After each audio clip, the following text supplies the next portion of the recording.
Well, this morning I've got a question for you as we start off. My question is, are you satisfied?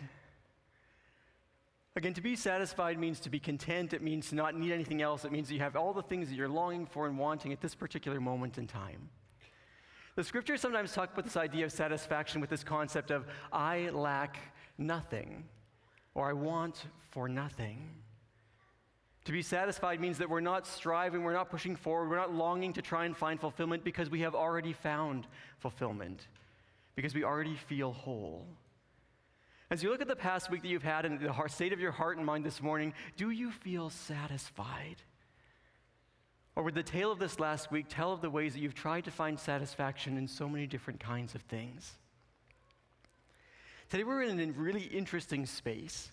This is the end of one ministry year, and next week we kick off a whole new adventure and ministry year together, and I can't wait for the wonder of all that God will do in our midst in the upcoming year. But in this day, as we finish off this particular ministry year, I'm also excited to see how God wants to wrap these things for us and invite us to go deeper with Him this morning.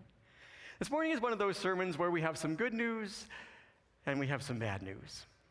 And the bad news is that we are in trouble, and the good news is that Jesus is more than enough to empower us and strengthen us for the fullness of what we need. So let's dive into His Word together this morning. And today I thought we might as well start off with the bad news, because if I don't start off with the bad news, you're going to be thinking the whole way through the sermon, I know this bad news is coming, and I don't really know what it is. And so to put all of us maybe at ease, let's start off with the bad news. The bad news is that as a culture, we are starving. As a culture, we are ravenously hungry. We are parched and thirsty. And this shows up all over the place in all kinds of different ways, in different kind of modes, and different kinds of experiences, but it is everywhere in a relentless hunger and thirst for more. For example, at school, you may be in a relentless pursuit to get the best grades you possibly can. At work, you're in a relentless pursuit to move forward and to get ahead. We are in a relentless pursuit for more stuff and for more things, for the next vehicle, for the next different kind of relationship. We are in a relentless pursuit of looking like somebody else. We're in a relentless pursuit of trying to find the rest and the entertainment that we desperately need. We want more and more and more. We want to do more, we want to be more, we want to have more, we want to experience more, we want more money, we want more sex, we want more pleasure, we want more control, we want more fulfillment, we want more and more and more and more and more. And it rages through every part of our culture and through every part of our experience. It touches every single one of our lives because we just want so much more. There is this deep and this abiding hunger that sits in the depths of our souls. And the really awful thing is that whenever we get something new or something different, we catch a taste of this more. For example, maybe you buy that vehicle that you've been wanting for so long, and when you get it, you feel this deep sense of satisfaction, like you need nothing else. And then you drive it for a few days and you get used to it. And very quickly you realize that you're starting to look around to see what everybody else is driving. Or maybe for a long time you've pushed to become friends with that particular group of people, and finally they accept you in, and just that moment, all of a sudden you realize that you have so many insecurities about how will you maintain this relationship, and how will you move forward, and how do you keep this thing going. With every purchase, we feel this rush of delight that quickly moves into a sense of emptiness. With every accomplishment, we feel the sense of glory and satisfaction, only to feel so dissatisfied so quickly after. And so we move from thing to thing and item to item or person to person, seeking to find some mode of fulfillment, to find something that our souls will delight in. And the awful thing is that this satisfaction tricks us, because for just a moment we taste it.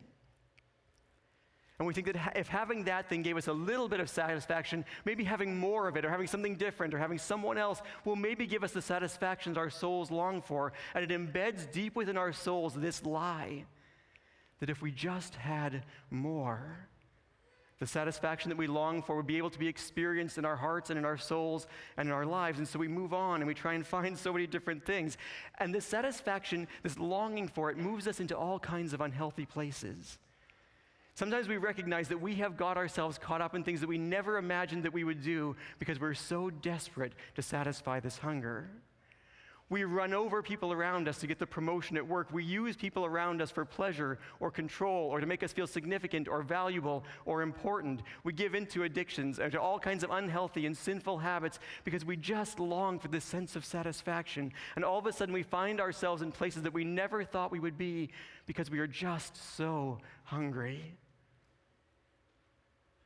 And we know that our souls have been created for some deep kind of satisfaction, but we just can't find it. No matter how far we search, no matter how far we go, we just can't fill the emptiness of this space. But we keep searching, we keep trying, we keep finding, we keep looking for it all around us. And into the midst of this desperate hunger and thirst, the voice of God speaks. And God spoke through the prophet Isaiah in Isaiah chapter 55, which is a good word for us and for our time and for our culture. And to the midst of all this ravenous hunger, we hear the word of God saying to us, "Come, all who are thirsty, come to the waters. And you who have no money, come, buy and eat.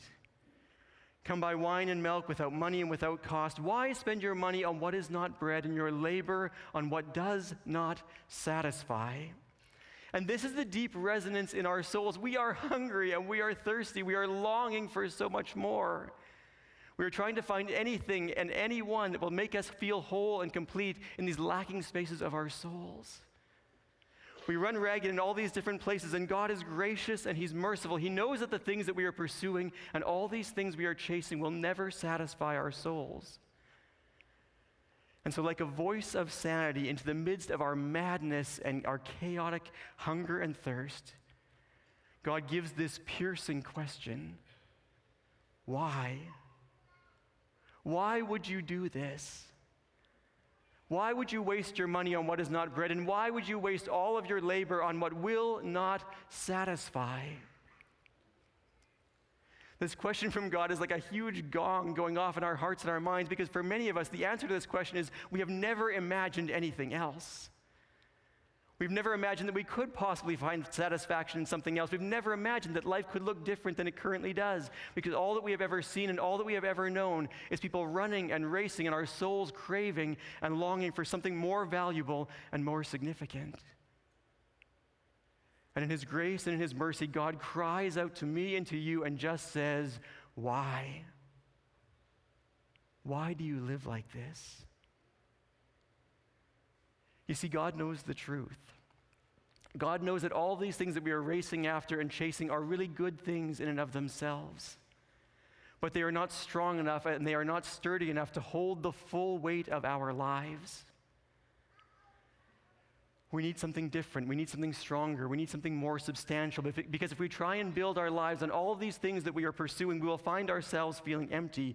They can never satisfy us. They are simply not strong enough. It's like when you're on a road trip. You know, when you're on a road trip and you kind of really want something substantial and something meaningful to eat, but all you can find is some kind of a bag of popcorn twists. And so what you end up doing is you take a good handful of popcorn twists and you pop them into your mouth, and at first it kind of satisfies. You're like, this tastes really good. They're salty, they kind of dissolve in my mouth, they feel great. And there's this initial moment where it feels so good, but then I keep going back to the bag of popcorn twists and I eat another handful and another handful and another handful because I'm trying to satisfy myself. I'm looking for something substantial. And no matter how much of the popcorn twists I eat, I will never feel satisfied. And after a while, even the popcorn twists just feel kind of gross. And you just feel kind of blah, and you're just sort of there. Can you tell that we did a lot of road trips together as a family this summer, perhaps with a bag of popcorn twists? So moving back, again, God recognizes that we're trying to eat a bunch of popcorn twists. And so He breaks in and says, why? Instead, God invites us to something deeper and something remarkably different. He offers us another way. He says, come all who are thirsty, come to the waters. And you who have no money, come buy and eat. Come buy wine and milk without money and without cost. Why spend your money on what is not bread and your labor on what does not satisfy? Listen to me, and eat what is good, and your soul will delight with the richest of fare. See, God sees us, and he says to me and he says to you, just come. Just come to me. He says, I know that you are desperately thirsty. I have water and I have wine and I have milk. I know that you are ravenously hungry. I have bread and I will satisfy your soul. And all of you who are weary and tired and overwhelmed by living a life where you're pouring yourself out constantly and never feeling whole, you should come too. And all of you who feel worn out and disillusioned and battered and beaten by all the ways you've tried to find satisfaction in something else, you come too. All of you who are worn out by the intensity of life and can never find the satisfaction, why don't you all just come? I have everything that you need and I will give it to you freely. Because the beautiful thing about life and relationship with Jesus is he offers all of this to us for free. Because you see, Jesus has already paid the price so that we can experience all of the fullness and all of the satisfaction that our souls long for. And what he offers to us is so rich and it's so perfect and it's so good that we could never possibly afford it. We could never pay for it in a million years. And so Jesus just pays it all. He says, I offer it to you. One author writing on this passage said, why would we spend our lives wasting all of ourselves for things that will never satisfy when Jesus offers us fullness for free? And so he invites us to move closer and in because he is the only one that can satisfy. You see, our hearts and our minds and our souls have been created for life and intimacy and relationship with God, and no person or no object or no space or no experience or no possession, no accomplishment, no relationship, no resource, no entertainment, nothing else in our lives could ever satisfy the deepest places of our souls because they have been created for God. And so he says to us, come to me and I will fill all of these spaces. And so why would we waste our lives? Let's stop wasting our lives on things that will never, ever satisfy. I think one of the greatest tragedies that we could possibly know or ever experience is for those of us who know Jesus and are walking in relationship with him to still live our lives profoundly unsatisfied. Because all the while God presents to us every day and every moment the fullness of what we need to be made whole and to experience life with him.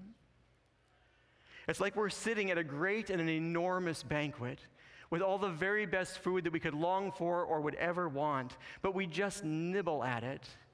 And instead we pick up a big bag of popcorn twists or cheese puffs and try and fill ourselves on these things. It just won't ever work. And so he invites us to come and to experience the fullness of his presence, the goodness of what he offers to us. Because so often what happens to me and happens to you is we have Jesus, but we begin to believe the lie that we need Jesus, but all of these other things are what will really make us whole. All of these other things are really what will satisfy the deep places of our lives, and so we begin to pursue them. We begin to believe the lie that culture spins for us moment by moment, that we need more things and more possessions and more stuff, and we forget that it is Jesus who will make our souls free, that he is the one who will make us complete and whole in his presence. Because you see, nothing but the presence of God could ever make us whole. Nothing but the presence of God will ever be sturdy enough to satisfy the deep places of your heart and mind. And so if we come to him, what will he do? What will he give us? He says, listen to me, and eat what is good, and your soul will delight with the richest of fare. Give ear and come to me. Listen that you may live. I will make an everlasting covenant with you, my faithful love promised to David. This is what God promises to give to us and to do for us if we are willing to come to him. He will satisfy our souls with the richest of fare. And we catch glimpses of this in our relationship with Jesus. We get for this life to walk with him every single moment of every day and to experience hope and joy and peace and a beautiful kind of contentment in the presence of God. In Jesus, we find the belonging that our souls long for and crave, to be seen in all of our ugliness and all of the mess of who we are and to be loved anyway. And in Jesus, we find someone who will take us and not leave us in the midst of our mess, but will grow us up into the people that he has created us to be and the people that we long within our souls to be. In Jesus, we find peace that goes beyond our circumstances. In Jesus, we find a love that is not conditional upon our performance. In Jesus, we find life that is good and rich and full. We find all the fullness of what our souls crave in the presence of God, and it never, ever has to end. Because he says, I will make an everlasting covenant with you. And those moments of goodness and beauty that we see in Jesus, can you imagine what we will know one day when we see Jesus face to face, and all the wonder that we know in him is magnified infinitely as we behold his glory and his goodness? Can you imagine what it will feel like every day to live in the fullness of the presence of God, wrapped forever in this perfect, unconditional love? To feel the grace of God tangibly that has wiped away the fullness of all of our sin, to know the compassion of God as he wipes away every tear from our eye and comforts every loss and every hurt and every wound and everything that we have ever endured. Can you imagine what it will feel like to see life as it was meant to be? To have relationships without fear, with nothing to hide and nothing to prove. To be able to engage with God and accomplish things that will last through all of eternity without trying to fill some kind of empty void in the deep places of our soul. Can you imagine serving him with freedom and abandon and no hint of fear? This is a taste of the beauty that he offers to us. And it's not just for us. This also impacts and flows through us into the lives of people all around us. It impacts the world. God goes on to say, surely you will summon nations that you do not know, and nations that you do not know will come running to you because of the Lord your God, the Holy One of Israel, for he has endowed you with splendor.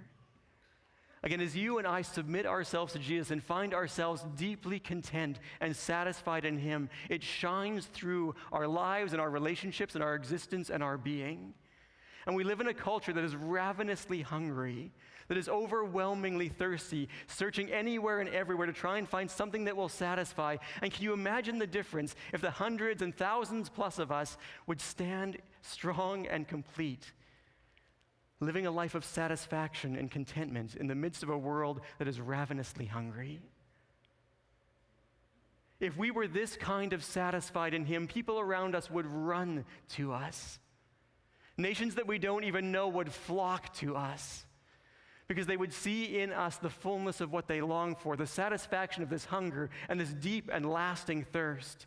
It would change this city, it would change this region, it would change this world if we would come to him to be satisfied. And so how do we do this? How do we move out of this lie that we need more and more and more and more to experience the fullness of the presence of God? How do we find ourselves satisfied in him when we have failed so often? Again, God knows exactly what we need, and he goes on to say, seek the Lord while he may be found. Call on him while he is near. Let the wicked forsake their ways and the unrighteous their thoughts. Let them turn to the Lord, and he will have mercy on them, and to our God, for he will freely pardon. What we choose to do is to seek God. We seek him with all of the passion and all of the intensity and all of the drive that we have used to seek so many other different kinds of things. We choose to pursue him instead of trying to find our satisfaction in so much other stuff. We renounce wicked and unrighteous thoughts, the unrighteous thoughts that more money or more stuff or more pleasure or more accomplishments or more rest or more entertainment will ever make us whole. We renounce these thoughts and we turn to God and say, Jesus, you are the only one who will satisfy me. And we reorder our lives. We reorder our lives around the truth that our satisfaction can be found only and fully in the presence of Jesus. And we rework our habits so that our habits are no longer built around trying to find satisfaction in so many other things. And this requires of us a strong, firm, and concrete decision to choose to do this because we need it, because this lie is embedded so deeply, and we'll get to that in a few minutes. But this also becomes for us a day-by-day and a moment-by-moment decision to seek the presence of God to make us whole in all of the ways that we are so often tempted to try and find satisfaction in something else. We want to put together a phrase that might help us to do this really well. And so we're suggesting that whenever we feel this temptation, we simply say, Jesus, I come to you. My soul thirsts for you. And whenever we are racing and running through life, and all of a sudden we find ourselves feeling remarkably unsatisfied, we just say to ourselves, Jesus, I come to you. My soul thirsts for you. Whenever we are walking through life and we start to look at someone else and that sting of envy hits us and says to us, why not me? We start to compare our lives to somebody else's and we begin to feel dissatisfied with our own space. What we do, instead of envying what someone else has or who they are, we just say, Jesus, I come to you. My soul thirsts for you. Whenever we find ourselves tempted to pursue something else to make us feel whole and complete, we just say, Jesus, I come to you. My soul thirsts for you. When we find ourselves in moments of decision, when we're not sure if we should engage with something or not, when we're not sure if we should consume something or not, we just say, Jesus, will this draw me closer to you, or will it pull me away? Am I trying to fill space in my soul that only you can satisfy? And if he says yes, we just respond by saying, okay, Jesus, I come to you. My soul thirsts for you. And every time the temptation comes up and pushes us and tries to draw us to find our satisfaction and fulfillment in anything or anyone else, we simply say, Jesus, I come to you. My soul thirsts for you. And as we do this, we are making a bold declaration that we're going to live differently, and we are also reminding our souls that this hunger and thirst is not for all these other things. The hunger and thirst deep within us is for God. And as we come to him, we become satisfied and made whole and new, and we don't waste our lives on things that will never, ever satisfy. And so let's just take a moment with Jesus. There's a couple of questions I just want us to process with him. Again, the first thing I want you to ask him is just talk to him about what it is that you're looking to satisfy your soul. Again, if you're not sure what it is that you're looking to be satisfied, what is it that fills your mental space? What do you spend your time and your money on? What are the things that maybe deep down you believe will actually make you whole? Just talk to him for a few minutes about what it is that you often turn to feel satisfied.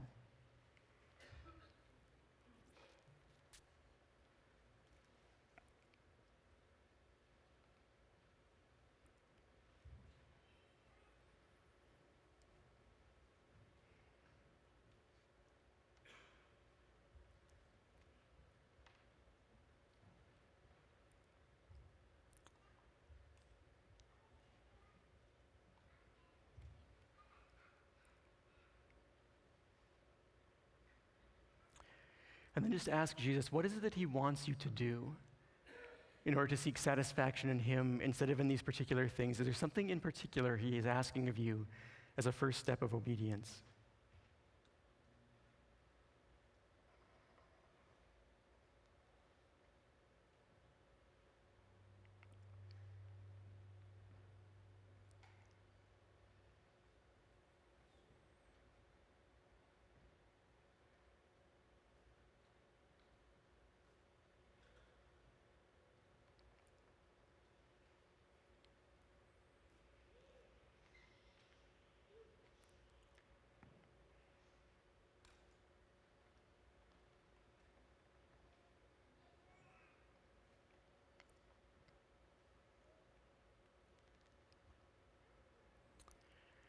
And this is that journey that he invites us into moment by moment to continue to pursue him and to choose him instead of all of these other things.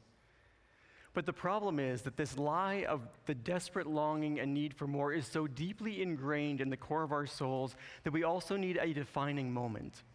We need a moment where we come to Jesus and just say, Jesus, I actually need you instead of all of these other things. So this morning what I want to invite us to do is to simply follow through on what this passage is asking of us. This morning I want to give us an opportunity to simply come to Jesus and say, Jesus, I need you to satisfy the deep places of my soul. Jesus, I need you to make me whole. And so as the band sings this last song, what I want to invite us to do is to just come to Jesus, to just come forward as a way of us saying, Jesus, I choose you. I choose to commit my heart and my life to you. I choose to seek my satisfaction in you instead of in anything and in everything else. Let's have the humility today to be honest with God and with one another. Let's have the humility to seek him today. And so I invite you to join me here at the front if there's something God is saying to you. And so I would invite you to come and to come now. Come everyone who is thirsty, come to the waters. And you who have no money, come buy and eat. Come buy wine and milk without money and without cost.